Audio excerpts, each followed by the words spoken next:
Hello, my friends, and welcome to the world of the creepy and the caffeinated, of conspiracies and coffee. Welcome to Tales from the Dark Roast. It seems like there's one in every town, that place on the corner you grow up whispering about the horrible things that occurred there. Or someone you know knows someone that has a cousin that once went inside and came out crazy. People cross the street instead of walking in front of it on the sidewalk. You've probably figured it out by now, but in case you haven't, I'm talking about local haunted houses. Ask most anyone you know, and they'll have a story about their town and a house that has an ominous history, with tales of murder, witchcraft, and everything in between growing larger and scarier as they're passed from person to person. Of course, I would wager that a lot of those stories are just that, stories. Tales created by parents hoping to keep their kids in line with a little fear or keep them away from specific areas of town.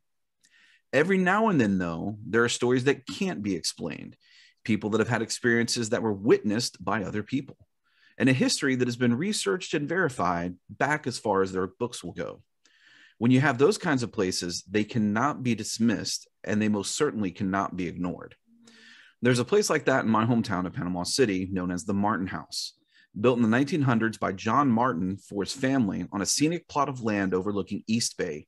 It is now a place linked to nearly every horror movie cliche. It's a place I've only ever seen in person through the chain link security fence that lines the perimeter of the property. However, my guest today is someone that has actually investigated within its infamous walls and is ready to share some of his experiences and stories. So, welcome to the Dark Roast, Paul Bonnette. Hey, thank you so much for having me. Hey, man, thanks for coming on. I really appreciate it, especially when it's someone that's got, a lot of background in my hometown, because I love Panama City and I love all the spooky stories that come out of it. Well, and there's so many different ones in Panama City that it's always fun to find the different history and find the different hauntings and see what is real and what is not. Absolutely. And that's kind of why I started the podcast, man. I love hearing the stories that people have. So before we get into it, though, because I feel like this one's gonna have a lot of history. I'm drinking some coffee. Are you drinking anything right now? Or I know you're in the office. I am actually just drinking some Sprite. Okay. I'm not a huge coffee drinker, but just give me some Sprite to kind of keep me going through the day. Gotcha. Well, that can be, we can't all be perfect. So right, exactly. Especially on long investigations, you got to have some caffeine. Absolutely. Or just being able to function in human society. That's what I go to. So, well, man, I'm gonna take a second here real quick. I have to give a big shout out to a friend of mine, Colleen. She finally came through and got me some coffee from a roaster up in Savannah, Georgia. It's called Cup to Cup Roasters out of Savannah, Georgia. And she sent me, it's a Roaster's Choice. And what is Roaster's Choice? It's a unique coffee our roaster wants to highlight to our customers. Maybe a new and upcoming coffee or a sneak peek. So she sent me a bag of that, and it's delicious, and I am absolutely loving it. So, Colleen, thank you very much. And not a sponsored episode or anything. I just really like giving shout out to good coffee. So, but you got coffee from one of the most haunted cities in America. Yeah, I actually one of my former guests came on and she was talking about that, and that's actually where I called my friend out, and so she ended up sending me some. But yeah, man, you gotta love that. I love Savannah. I've only ever been like a handful of times, and it was never for investigative purposes. It was always like stopping in real quick and then leaving. So you got great coffee from a great city. Mm-hmm. So, man, let's get into it. So sure. The Martin House, give me a brief history, because I know very little and only what's available online. But I know that there's a lot of other resources that you have access to in Panama City. So the Martin House is well known. Like you said, every town has that haunted house, that house that people whisper about and tell ghost stories, and everybody's second cousins, ex-brother-in-law once knew a guy who hopped the fence and went over there. In fact, I've got friends who have gone over the fence and tried to see the unexplained, and everybody knows everybody, I say, knows supposedly the history. Now, the history that everybody knows is wrong. Everybody says John Martin came over here, was possessed by spirits, killed his family in some brutal fashion. Some say they were hanged. Some say that he killed them with an axe and put their heads up on the mantelpiece. So there's all these different legends for it. And the history is actually very dark and very very strange, but it didn't have anything to do with killings or anything like that. Right. So, well, that's and you say that because I remember personally hearing stories of people saying that, like you said, he killed his family, but then that there was witchcraft going on, and at one point there was a satanic cult working out of the house. I mean, literally every horror movie, like, cliche that you can think of that makes a house haunted is attributed to the Martin house. And so how much of that is true? Like, so he didn't kill his family. So what did happen? His daughter was actually the first postmistress of the city of Parker, which is where it's located. And she lived to be a very old age in her 80s and 90s, which is hard to do if she's dead.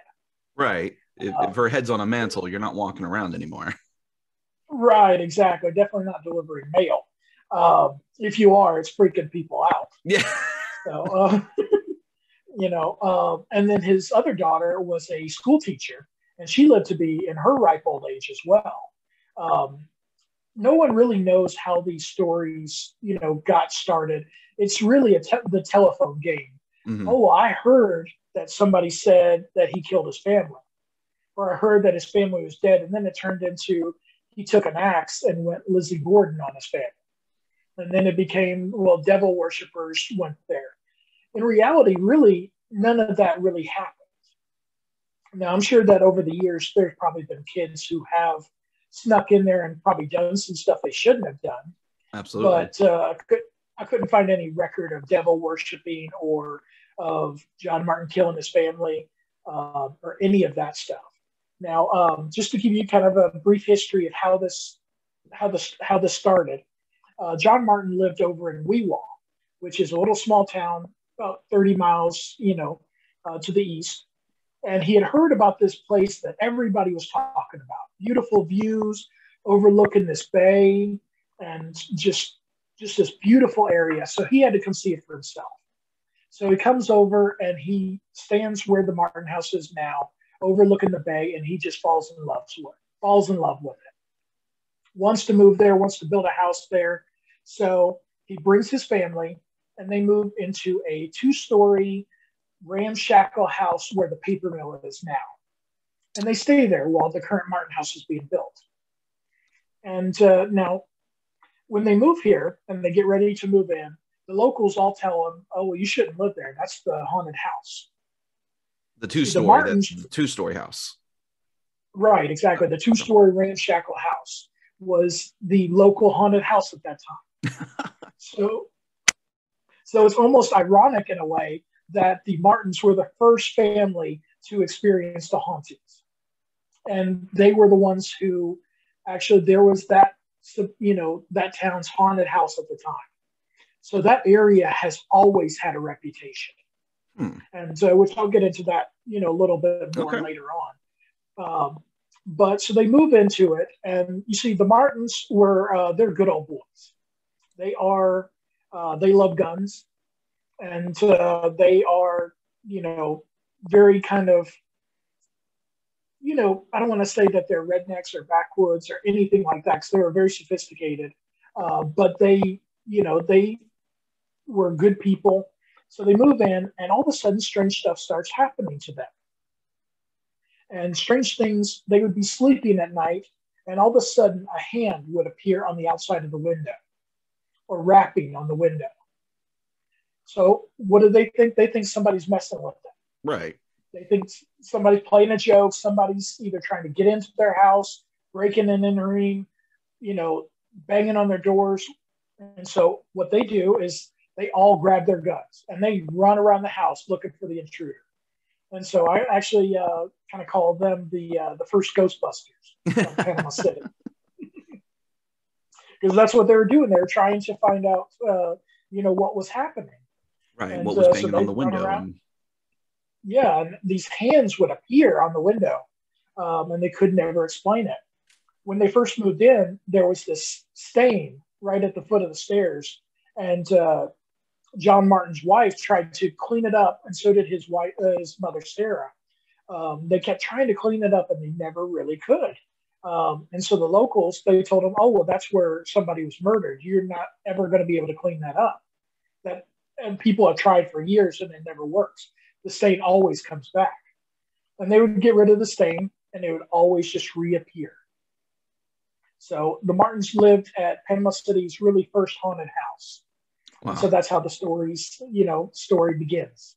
Gotcha. So the previous house was haunted, and then they start building their dream home overlooking the bay. And then as soon as that's built, they move in. Did the stories just migrate from the original house to the new house, which we now know is the Martin house? Most of them. See, while they were building, strange things continue to happen at the two-story ramshackle house that's where the paper mill is now. Right. For example, the most famous story is they'd be sitting on their porch where the current Martin house is now and just enjoying the sunset. And they would see a light come on inside the two-story shack, two-story house down the hill. And then they'd go thinking they had a visitor, but there was no evidence of a kerosene lamp being lit. As soon as they would get down to the house, the light would extinguish and nobody was there. And so they just these things kept happening. And so once the current Martin house was built, after a while, a company wanted to come in, tear down that house, and build the current paper mill. Okay. And so obviously they were sick and tired of having to deal with hauntings. So they were like, you know what? Yes, absolutely. Tear it down. We'll help you. Just get rid of this thing. So everybody is now migrated to the current Martin house. And the paper mill comes in, tears down that house, and that's the end of their story for that house. But the hauntings continue to happen, and especially around the outside. And so a lot of people have theories over the years. You see, Martin House is actually overlooking Martin Lake and the bay. Right. And over the years, so many people have either drowned or bodies have been dumped, suicides, murders, all these different bad things have happened around Martin Lake and the bay. That strange things, strange lights, whispers, disembodied voices, all these things seem to happen right around Martin Lake and right around the outside of Martin House. And so over time, these stories have kind of migrated to the inside of the house. Gotcha. Now, I actually cannot find any evidence where any paranormal happenings have ever happened inside the Martin House, for the current Martin House. Really? There have been no evidence of any kind of paranormal happenings inside the house. So it's all happening on the exterior, on the actual grounds themselves. Right, exactly. Wow. Because, water is a good source of energy. Then, of course, you've got the land. The land is where it seems to be the most haunted. Okay. It seems to where that is actually where the spirits dwell. And so we actually were very interested in finding out the history of the actual property. And so the story continues with John Martin. His family lived in the house for a very, very long time. His daughters moved out. Again, one became a postmistress for the city of Parker. Another became a teacher. Tragically, he lost his son in to a shipwreck over in Apalachicola. Okay. But again, John Martin never killed his family. Nothing bad ever happened to his family, with the exception of the son. But John Martin really loved going down to the water. In fact, he had a pet dolphin that would come and see him, come into the bay, and he would feed it and he would visit with it. Oh, wow. And, it's one of these untold stories that you don't really ever hear. And John Martin, he loved that dolphin. Well, one day he goes down and the dolphin is unfortunately passed away. It washes up on shore. And the story is that it's due to pollution. So John has had it. He's had a fit. He's done with this.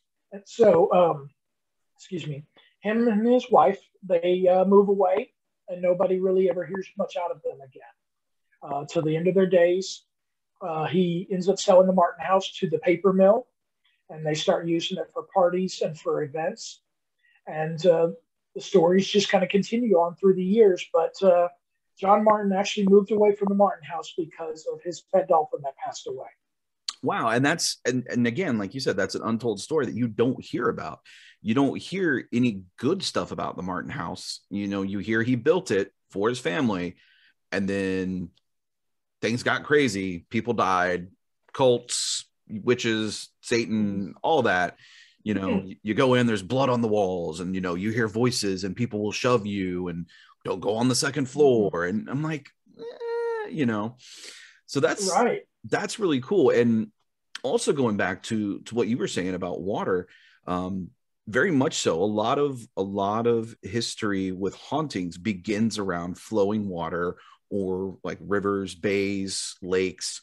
I mean, God, especially like up in the Northeast, like so many lakes around there have stories of spirits and, you know, people seeing hauntings and things like that going on around these bodies of water. So it makes sense that a lot of the stuff that is attributed to the Martin house is actually occurring outside near the water, because it's what I think at a couple points it's like less than 100 yards from the water, especially up on that little hill.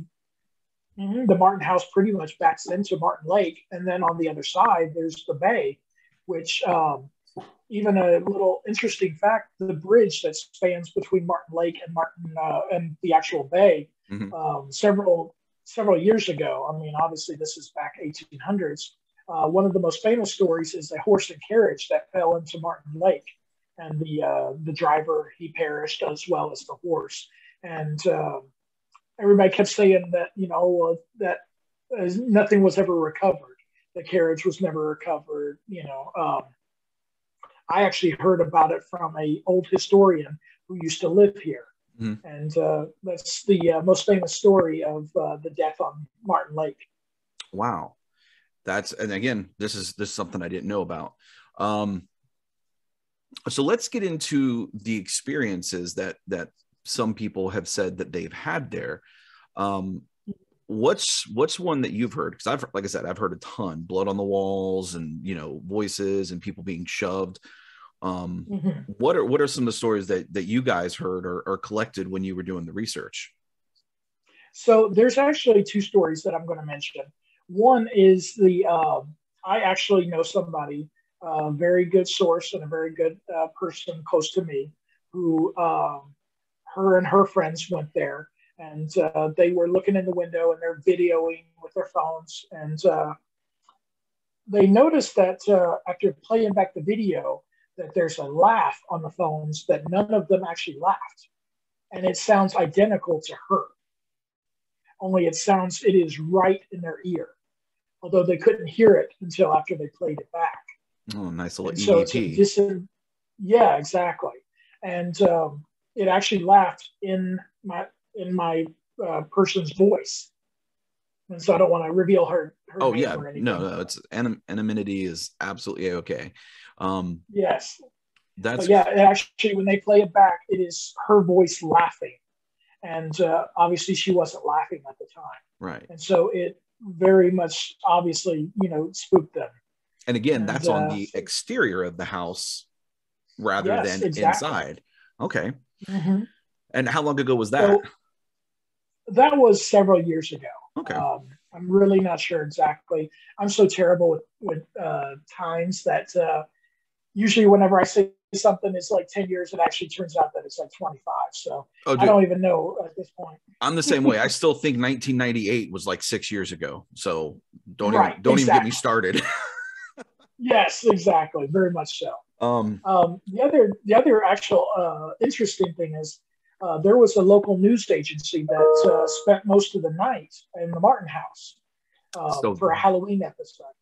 So this is, I actually know this one because we briefly talked about this, and I wasn't sure if you knew about it. But then I only gave, because so the way I heard it, I actually heard it from the people involved because I worked with them. I actually worked at the TV station at the time, and they had done it before I started there, but they were telling me about it afterwards. It was a guy named Charlie, and the reporter was Chris Cato, who actually is down in Tampa now.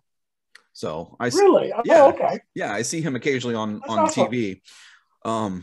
Of course, he does like a Florida man segment, like weird Florida news, and it's absolutely hilarious because Chris is a funny he would dude. be perfect for that. Oh, Yes, he's perfect for that. so they told me that they had gone to the Martin house again to do an investigation. They were staying overnight, and Charlie is a very brash, very straightforward, in your face, speaks his mind kind of person. He rubs on some people wrong, but I absolutely loved working with him. He was a trip. And they were telling us that they went in. Charlie was very much a skeptic, did not believe in any of it, to the point where I think they said that he was actually kind of like goading whatever was there, like trying to get something to happen. And so him and Chris, spend the night, nothing happens. And he said right as they were getting ready to go to bed, the phone rang in the Martin house, and there's not supposed to be any, and this was a landline, so not a cell phone, but a landline. And there wasn't supposed to be any service to the home. And they went and picked it up, and there's no connection. There's no nothing. It's just dead air. And I don't remember if he said that happened more than once, but it kind of freaked them out.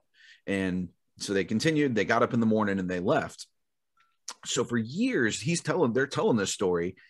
And when you and I started talking about this episode, you brought it up, and I had only mentioned Charlie on my side of it about the story. And you started talking and you mentioned Cato. And so I was like, oh crap, he actually knows this story. And so that really lends a little bit of credence to what I'll let you take over now and tell your half of the story, because I spent years thinking this was proof that something happened. And now we know otherwise. So take it away. All right. So thank you. So the thing is with hauntings, you usually have to really investigate to find out a rational explanation. Most of the time, 75% of the time, hauntings are nothing more than leaky pipes and loose floorboards, right, and things like that, and other rational explanations. So this is mostly no different. Chris Cato and Charlie, they actually go, and nothing's happening for them. They're kind of hanging around, and nothing's happening. It's just kind of boring for them. So Chris decides he's going to provoke a little bit. Okay. So he goes to the phone, and the phone does not call out. It does not actually have a line to the outside world, to other, like you cannot call home and go, okay, honey, I'm coming home for dinner. So he goes and he picks up the phone and he says, yes, hi, I want to order a ghost to the Martin house. The one that's here does not work. And so he provokes it. And so at this point, I had been thoroughly researching the Martin house, just because the fact that I wanted to know all the details. I wanted to know the history. I wanted to know what was fact and what was fiction. So he calls and he says, I want to order a ghost to the Martin house. And that's when things started happening. Shortly after that, the phone started ringing. Now, they were sure that that was a sign of, the paranormal. Mm-hmm. This is because a lot of times you will get activity if you provoke. Now, just like it can come back to bite you, and the activity can be a lot more escalating than you really want. Now, so I set off to find out, okay, is that a real paranormal? Because that's a big paranormal thing. A phone that doesn't call out, that doesn't really receive incoming calls, that has no landline, that shouldn't be happening. That's a big paranormal event. Right. And usually big paranormal events like that just don't happen. At least they're few and far between. They're that 1 in a million experience that someone has. Right. And to capture it on a, Halloween TV, episode, yep, that's huge. And so I started doing some research. I started interviewing people. I was working for a local college newspaper at the time that me and you both went to college at. Yep. And so I was able to uncover that there is one phone at the paper mill that will call to the Martin house. And so the people at the paper mill decided they were going to play a joke on Chris since nothing was happening. And so they called, and there was no one at the other end. And so it turns out that it is not paranormal. It is just people, just having a little bit of fun. And so there was no paranormal event for that phone. See, and I love that, because I'm not going to lie, that is probably something I would do if I knew my friends were going somewhere and I could pull off something like that. But at the same time, I'm a little disappointed because the veracity in which they tell this story, and like the way they tell it, or at least the way I remember them telling it, it's been about 20 years at this point. It always just made, always gave me goosebumps, because they were so honest about it. And it was such a thing that occurred to them. And now to know that it was just somebody getting their chuckles off by scaring the reporter and the photographer. So, well, perhaps I can make you feel better with the other part of the event, the other part of the story that you may not remember. Now, this has not been able to be disproven. Okay. So one of the other things that happened after they started provoking and antagonizing is the growling that started coming from the second floor. I don't know if they mentioned that to you, but after if they started, did, I don't remember. So shortly before the phone started ringing, they started hearing growling coming from the second floor. And so they went up there, because the first thing they did when they arrived at the Martin house was to check the second floor, which was padlocked. Nobody was up there. It was completely locked up tight. And it's actually very unsafe up there, the flooring, the walls. It's very much a construction zone. And so it was completely locked up tight. They pulled on the chain. They could not get it. They could not open the door. So shortly after antagonizing, they start hearing this growling coming from upstairs. So obviously they go up to investigate, and the door's still locked. The chain's still on there. And they can't figure out how this is actually, why there's growling coming up there. So I've been able to disprove the phone, but I can't disprove the growling that's coming from the second floor. Oh, wow. That makes you feel a little bit better. It does make me feel a little bit better, but also a little bit creeped, because I've never had an experience that I can justifiably, actually say was a haunting. But I feel like I would be okay with like whispers, and I'd probably be okay with voices, and I'd be okay with seeing things move. I don't know that I would be okay with growling. Like, I don't know that would fly for me if I was somewhere investigating and I just, like, nope, I'm out. Deuces, y'all. I'm done. Like, let's pack it up. Let's leave. So. Well, and that's not the only place in Panama City where growling is frequently heard. There's a local theater called the Martin Theater down on Harrison Avenue. Yeah. That is also reportedly very haunted, and we've done investigations there. And the sound of a growling dog can be heard coming from the side of the stage. Oh, wow. And we've not been able to really figure out where that's coming from. Right. Now, anytime these things happen, most investigators will go into basically detective mode. Mm-hmm. And they'll try to figure out, recreate, see MacGyver something to see how this is being done, see what's happening. Most real good paranormal investigators do not think their first thought is not, this is haunted. They're thinking, okay, something else is happening. Right. How do we disprove this? Right, exactly. So one of my first thoughts for the growling of the upstairs would have been maybe a remote activated recorder with a speaker up there. Obviously, if they're playing a joke with the phone, I would not be without the realm of possibilities to set up a speaker up there and, some kind of growling coming from it. Right. So obviously your first thought, you want to go, okay, well, let's see if we can debunk this. Let's see if we can disprove this from happening. And so that's what your first goal is as an investigator, is to disprove a haunting. Yeah. See, in my first thought, especially with knowing that it's such an older house, and now knowing that it was even, there were even parts of it that were under construction and probably a little bit decrepit, I instantly think an animal. Because have you ever heard a possum growl? They are actually, I have not. Creepy as hell, because it's almost like a screech, And normally you don't hear them because they'll play possum. They'll lay down, they'll die, and they'll wait for you to leave, and they'll get up and go. My dogs have cornered one before in our yard, and dude, the screams and the growls that this thing will make once it realizes that playing dead isn't working, dude, creepy. Or even like raccoons and stuff. So I would think animal, but again, you would also hear like scuttling and shuffling, and there would have to be something provoking the animal, because they're going to keep quiet unless you get right up on top of them. So right.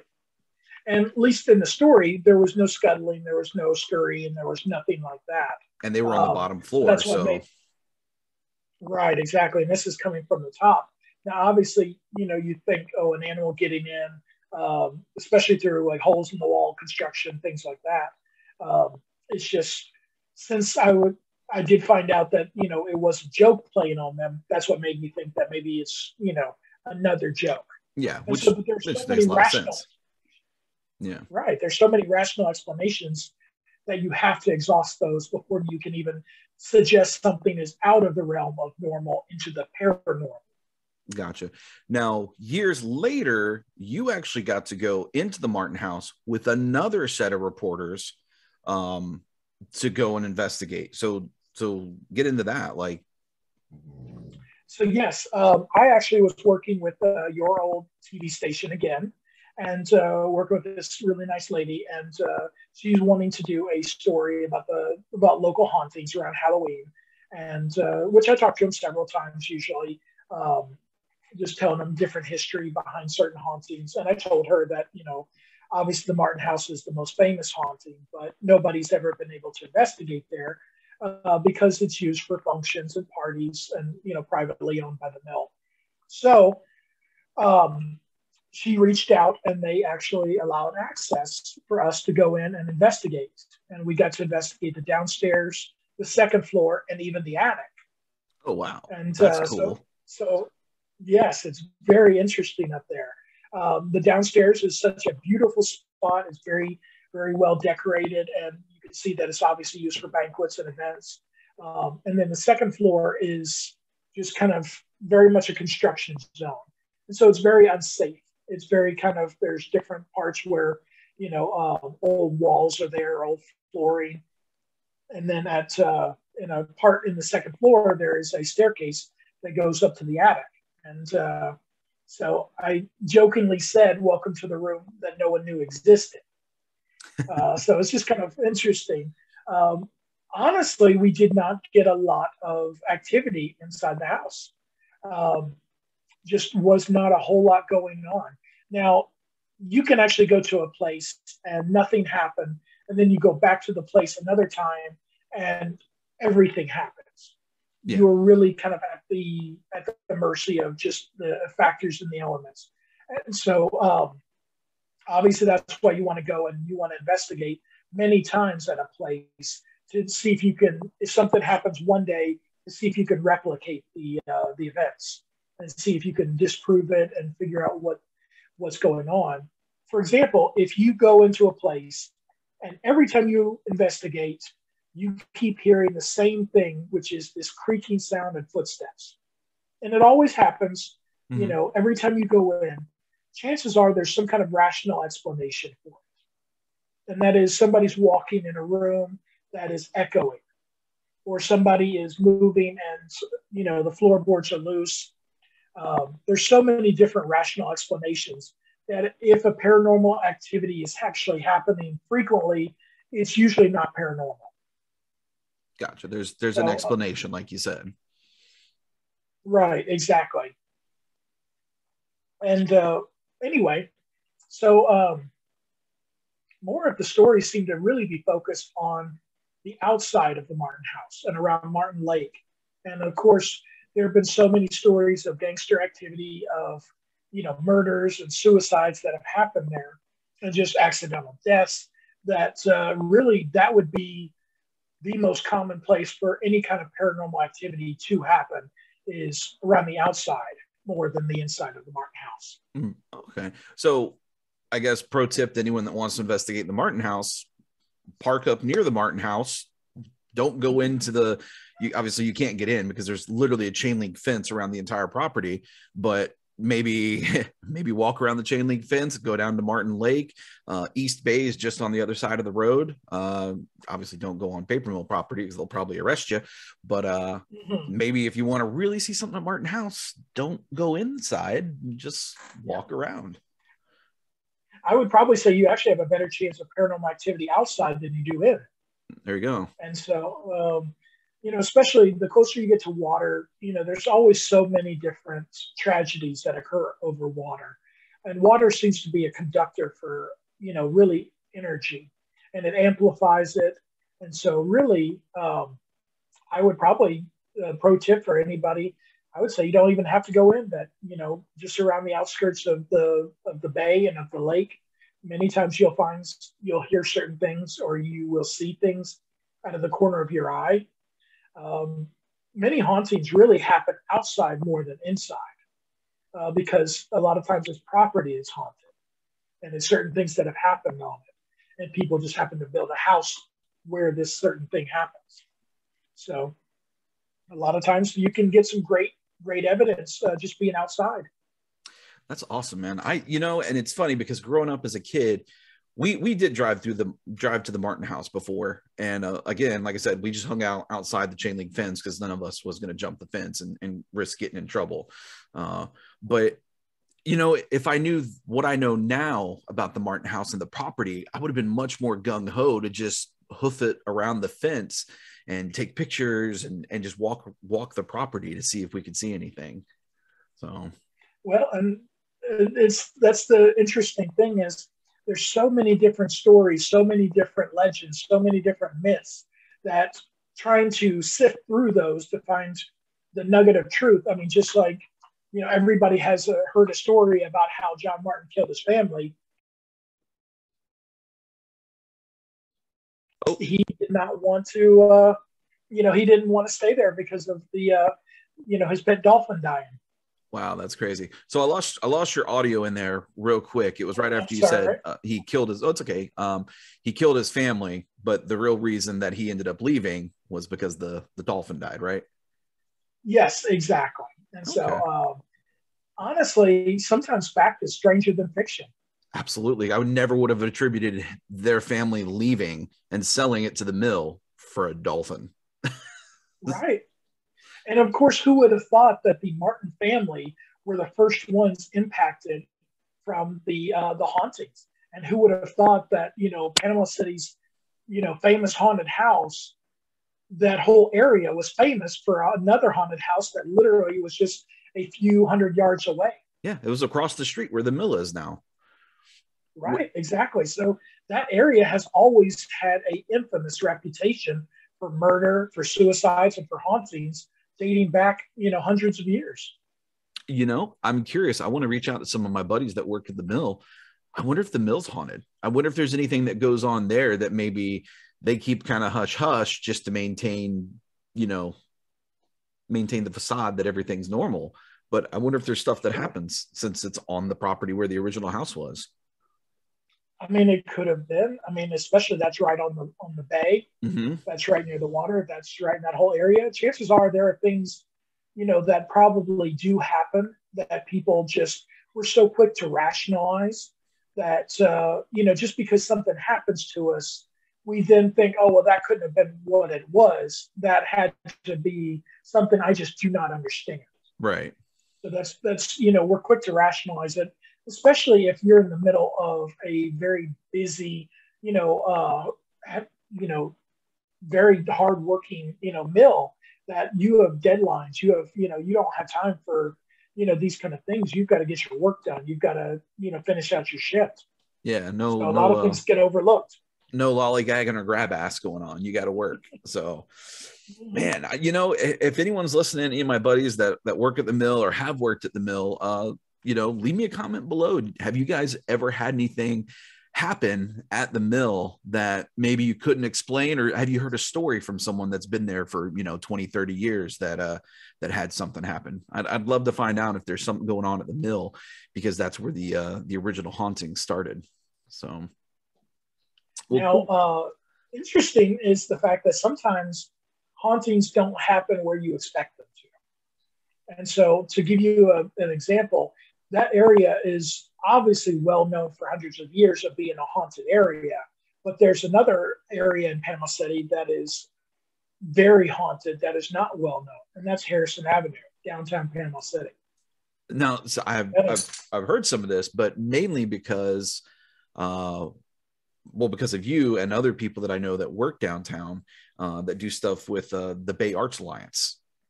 Yeah, so Harrison Avenue is well known for all the different tragedies that have happened there. There have been fires, there have been floods, hurricanes, murders, and so Harrison Avenue, people are quickly realizing that there's something strange going on downtown Panama City, and so many of these businesses are kind of comparing notes and going, "Hey, I had something weird happen to me the other day," and they're like, "Oh, well, I had something weird happen to me the other day too, just in a different area."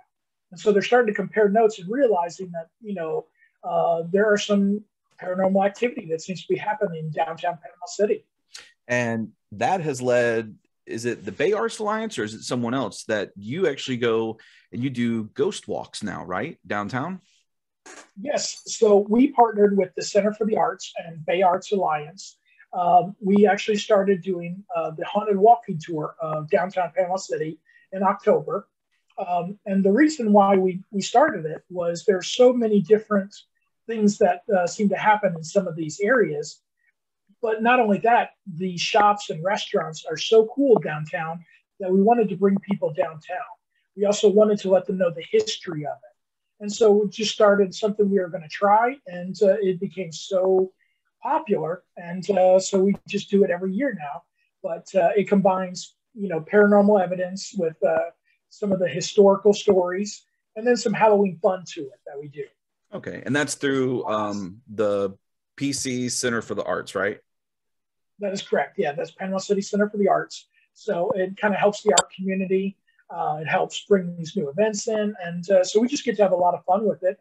And it also lets people come downtown, see all these cool new restaurants that are coming down, shop at these stores and hear the fun and really spooky history of things that have happened downtown. All right. Well, I'll include a link below for the PC Center for the Arts. Around October, guys, start checking it out and keep an eye out for the ghost tours. I know that I don't ever get to town as often as I would like, but I really want to get up there in October at some point just to go and do one of the tours and hear all this stuff, because I have friends that go on them and they absolutely love it. It's a blast for everyone involved. So. Well, we definitely enjoy it. We definitely get to, have fun, and it's all for good causes. And that's what's important. We all, get together, and we all want downtown to really come back alive and have a, vibrance to it that really, is really kind of showing back up again. Yeah. And also embrace the rich history that Panama City has. Yeah. And it goes back to the whole 850 strong thing, after Hurricane Michael, it wiped out so much of our hometown and it devastated it. So it's good to see that the downtown has kind of come together and consolidated everything and is, standing together and making Panama City, a fun place to be, man. There's a lot of good stuff going on downtown now. So, and it's historic downtown. So yes, very historic. And you get to hear a lot of that history on the tour. Nice. All right, man. Well, I think that's a good place to wrap for now. And, man, I know you've got a ton more stories because you've gone to New Orleans, you've gone to St. Augustine too, haven't you? Yep, St. Augustine, Tombstone, Arizona, the Queen Mary in Long Beach, Alcatraz. Oh, that's awesome, man. I've always wanted to do the Queen Mary. I love boats. Like I've always, over in Alabama, you can actually go see the USS Alabama in the bay near Dothan. And my daughter and I did that a little over a year ago. And man, I love stuff like that. So going to the Queen Mary has always been one of those things that that's been on my list.